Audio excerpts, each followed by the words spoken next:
Hey everybody, this is the BMW rear suspension 5-link system that I came up with.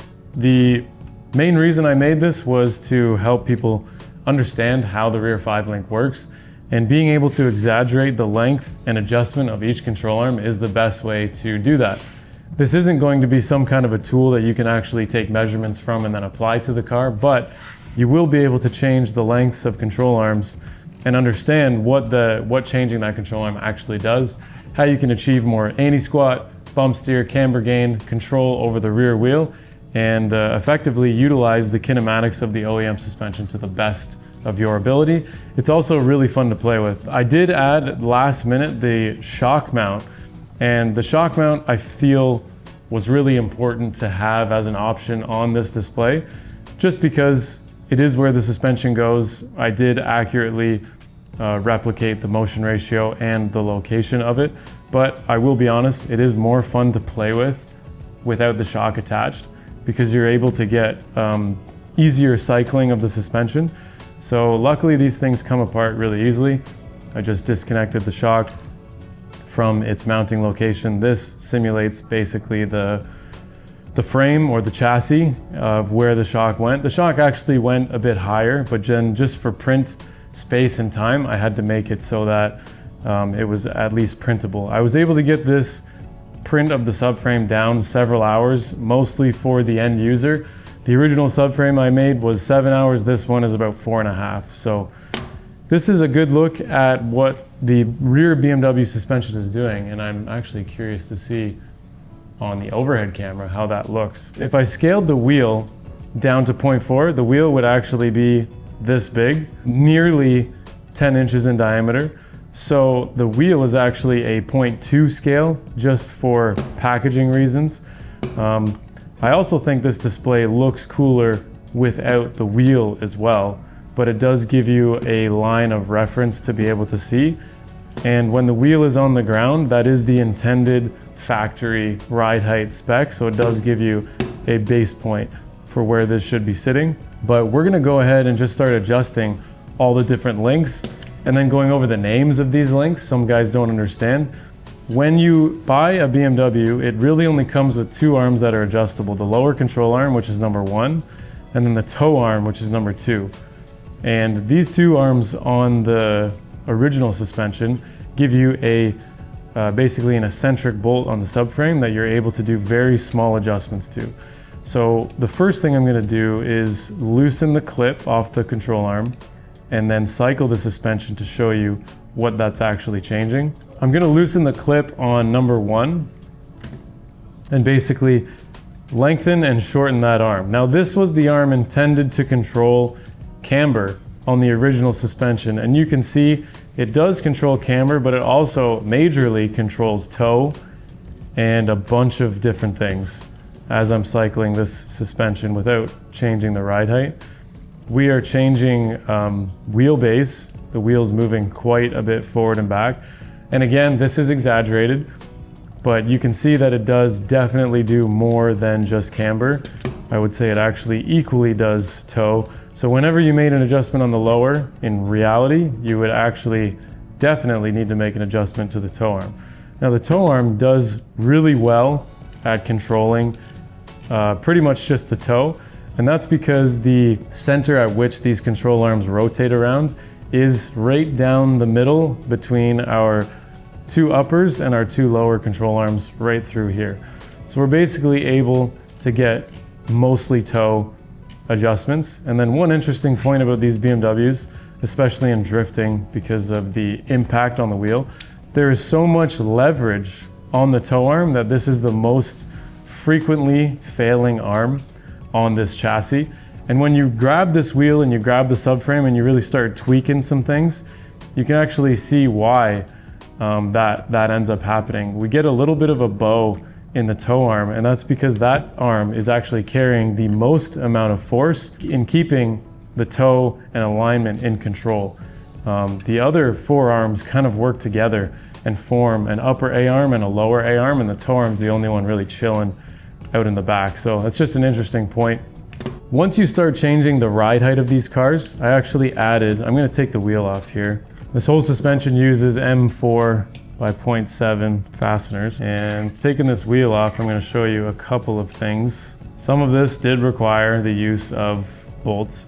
I could have made the wheel clip on, but then I wouldn't have been able to use the knuckle and change the position. So essentially this wheel is able to be connected in 3 different locations, each one of them representing a roll center or a ride height correction built into the knuckle. So essentially if you have a roll center corrected knuckle or a grip racing knuckle, it pretty much just means that they've corrected the roll center for a lowered ride height. And that would mean that we're essentially just moving the wheel up on the knuckle to simulate lowering the car without actually lowering any of the suspension links. So I could move this wheel in an upward position, and then my new ride height would actually be with the links lower in relation to that. But for this, I'm going to take the wheel away so that we can see more of what's going on with the links. And we're going to start with adjusting the upper control arm, the front traction arm, the lower trailing arm, and then of course we've already talked about the toe arm and the lower control arm. So let's just take a look at if we got adjustable arms on these 3 and we started doing some changes to the car. You can really start to see what these do. Like I said earlier, essentially these arms are forming an A-arm and they kind of work hand in hand. If you were to make an adjustment on any of these, you would definitely want to do it to both of them. You would want to make equivalent adjustments so that your changes are linear. And you can see that that does a much better job at controlling the camber as only lengthening and shortening one. So if I'm only doing one, the knuckle does far more of a rotation than it does an actual change in camber. And then the same thing can be said with the traction arm. If I only loosen that one, we're going to be doing a bunch of wheelbase, and then most effective changes are going to be related to our toe gain and our anti-squat percentages as well. If I rotate this knuckle forward, I'm lowering the toe arm. So if I lock this in place and I start cycling the suspension, we're going to be getting a bunch of toe in or bump steer under compression.